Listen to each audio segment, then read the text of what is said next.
Hello and welcome to the latest episode of the Low Budget Review Show. I'm your host, Eric Smith, and today I'm talking about The Rats of Midnight by Sean Munger. I think, Munger. This is from Sam Hain Publishing. Came out in December 2015, I believe.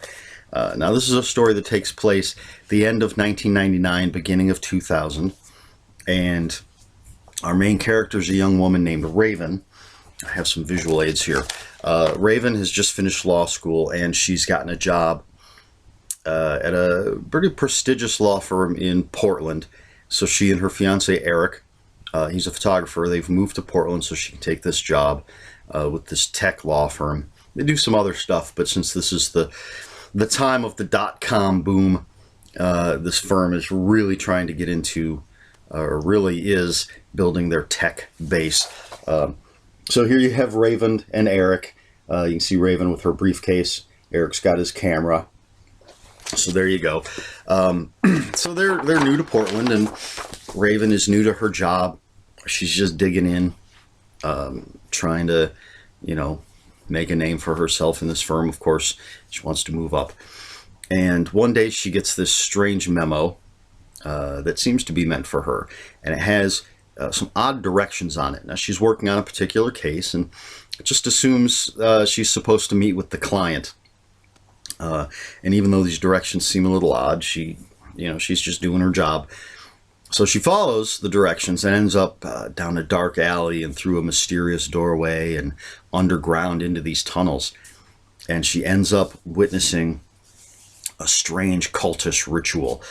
You've got these robed and hooded and masked figures in this weird chamber with this rat motif, and the head of the cult is wearing a rat mask, and they end up sacrificing a human. So there you go, the big action scene right there.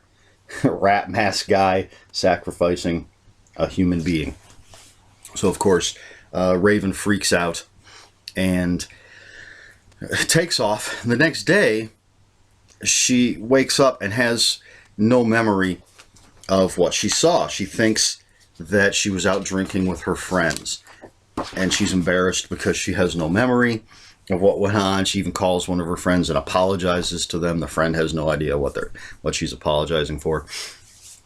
But then Raven continues working, and she wants to do some pro bono work, so she goes and finds her own pro bono job to do, and it ends up being working for this homeless shelter. And as she starts helping them and she starts talking to some of the homeless people, they talk about some weird stuff that's going on in the city, and it starts to bring back memories of what she saw, and she starts to look into what really happened that night that she can't really remember, and all sorts of weird stuff starts happening as she digs deeper and deeper into what the hell happened to her. And this all sort of collides with something really bizarre that happened to her when she was a kid. So that's your basic setup for this story with pictures. So this is the first thing I've read by Mr. Munger. Hopefully I'm saying that correctly. And I really enjoyed this. Now, I hate to be the blurb guy, but it just seems the obvious thing to say is this is very reminiscent of John Grisham's The Firm if you switch out the mob and put in a rat-worshipping cult. And I don't mean that in a bad way. I've actually read The Firm. I like this more than the Grisham book. Maybe because I dig reading about cults more than the mob. I'm not a big mob guy. But that's what it reminded me of. You have this new lawyer going into this big firm and getting caught up in something that they really shouldn't be involved in. And there's a lot going on here. Raven is a really interesting character. I'm not sure how I feel about the backstory. it just seems to tie in a little too well with what's going on to her now. And you get a lot of that in fiction, but sometimes it feels a little too convenient to me. She's working at this law firm, finds out about this cult, and it just so happens that back when she was a kid, she made friends with a couple of other kids that kind of had their own cult, and things went horribly awry there. But even so, that was the stuff in her past was a fascinating story on its own, and really could have been made into its own book. I think. I think that could have been fleshed out even more. Maybe would have made an interesting novella. So that's really interesting stuff. Sometimes I'm a little torn when it comes to this these coincidental connections. As I said, dealing with a cult as an adult. Oh, it just so happens this happened. This went on when she was a kid. But of course, it does inform her character and who she is as an adult, and I guess how she reacts to what's going on in for her is the present day. Of course, it's 15, 16 years ago for us, which is an interesting place to set the story. The whole, as I said, the .com boom, and you see this shift in this law firm, and you've got the old school that wants to stick with real estate law and these other kind of old school things. Although I suppose those are the kinds of things that are going to last. You're always going to need that. And then you've got the new school that really just wants to focus on the tech.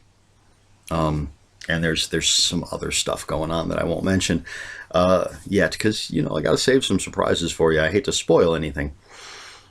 Eric is an interesting character, even though he spells his name in a really weird way. That C at the end, what's that about? He's, long-haired, horror fan, into heavy metal and death metal and all that, does the photography, so he's the artistic type, which is interesting juxtaposition of the very, at least in her professional life, straight-laced Raven. Although, again, we get those hints of when she was younger, even when in law school, that she really isn't that straight-laced. But she does fit in relatively well with the law firm. And then you've got the guy that's just wearing horror movie t-shirts and listening to, again, the heavy metal and death metal and such, and going out and, he's doing photography for bands and things, and going to their shows and hanging out. But they do have a good, solid relationship, and I like to see that. In the story, Raven meets this homeless kid who has a dog, and really, really fun characters, for lack of a better term. I like the relationship between the kid and the dog. The kid always asks permission from the dog when Raven comes up and wants to talk to the kid. He's like, well, I got to check. He's like, can I answer her questions? Okay, he says I can answer your questions. And she'll ask him some things and he'll answer, and then maybe he's like, no, he says I can't answer that question. I really like those characters, and the kid and the dog, really nice. Within the law firm, you've got all sorts of different types of characters. Again, you have the old school lawyers, and then you've got the new, really brash, egotistical lawyers. And within all of this, Raven discovers this cult, this rat-worshipping cult. And that's when things just get crazy. A lot of really weird, creepy stuff goes on once she starts digging, and I really enjoyed that. And this is one of those she doesn't know who to trust. We, the readers, don't know who she should trust. She's got people coming at her from all sides, and are they a member of the cult? Are they not a member of the cult? Did they really sacrifice a human? Did she see what she thought she saw? Just really a well-written, paranoid cult mystery set in this law firm. I have a friend who went to school to be a paralegal, and she got a job at a local law firm, and we used to talk all the time about what she was doing when she was in school and then what she was doing once she started working. And so a lot of this stuff, there's a lot of law stuff in here, not in a bad way. I personally find it fascinating, but a lot of it are things that I'd already heard. It mentions billable hours, which of course is a big thing with lawyers, and how they have to keep track of all of their time, and they break the hours down into 6-minute increments. And that's mentioned in the book. That's something I already knew because of talking with my friend. And just a lot of this stuff that goes on that has to be done, the research, looking for old case law to bolster your case, and all this stuff I had discussed with my friend. So really, to me, interesting and somewhat familiar, simply because I know somebody who's done this sort of thing. I like this. I like this a lot. I'm definitely going to pick up more by Mr. Munger, because I liked his style. I've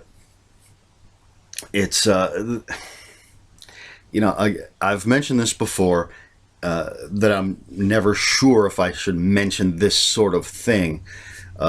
There do seem to be a couple places where something was taken out of the story, but in taking it out, they missed something that should have been taken out with it. I don't know if I'm making any sense there, but essentially, Raven meets with the woman that runs the homeless shelter. They're sitting on a park bench. When they go their separate ways, or right before they go their separate ways, one of them, it says they put a card. They put the card in their purse. And it's, well, what card? I don't remember anybody giving anyone else a card. So it just seems like maybe the scene was written, someone gave the other person a card, a business card or whatever, I don't know.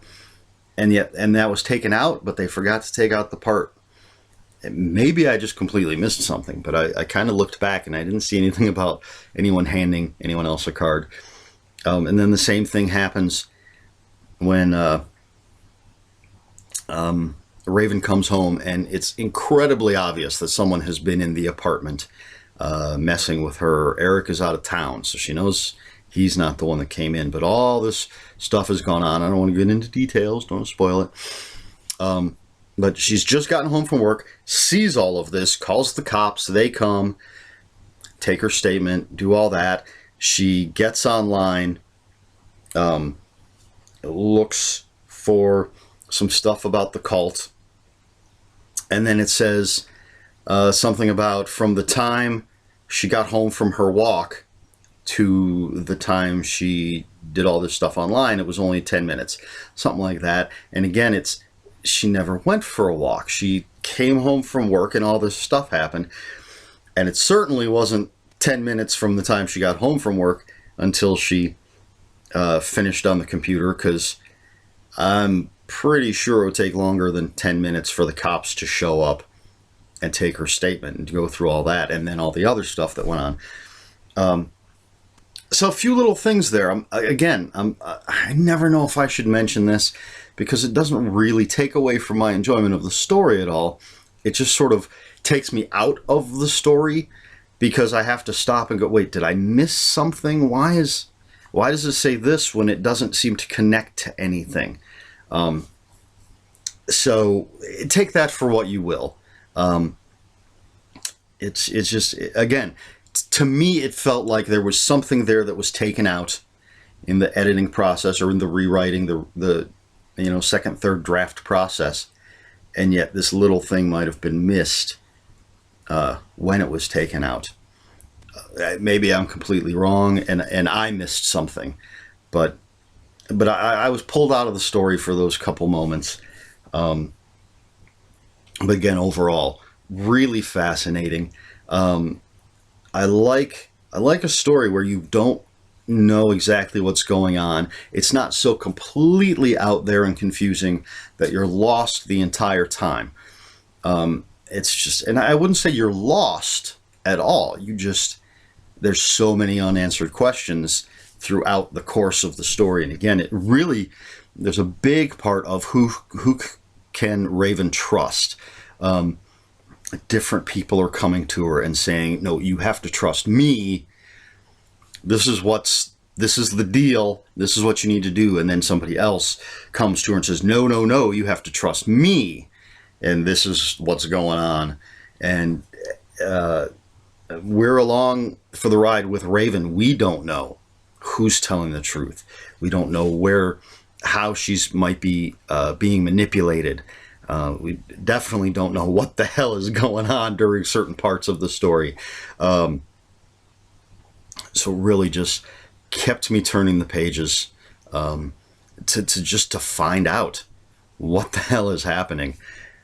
So all of that being said, my rating, I give The Rats of Midnight by Sean Munger, I give it 4 out of 5 sacrificial daggers. Obviously, they've already been used because they're dripping blood. So 4 out of 5 sacrificial daggers for The Rats of Midnight. Definitely, if you like horror, if you like weird cultish stories, if you like stories where you really don't know what's happening, if you have any interest at all in law, not that this, again, it doesn't get really super deep into it, but just lots of little interesting tidbits. I'm fascinated by all sorts of things that go on in the world, and the intricate goings on in this law firm. I find interesting. So definitely, I recommend this. As I said, I'll be picking up more of his stuff because I really enjoyed this. I had something else I was going to say, and it just completely flew out of my mind. So, as always, I will have links for this in the description below. If you have any comments, questions, or corrections, please put them in the comments below. Please like, share, and subscribe. Please pick up The Rats of Midnight by Sean Munger and just enjoy this bizarre story. And I think that's it. So this has been the Low Budget Review Show. I have been Eric Smith, and until next time, read more books.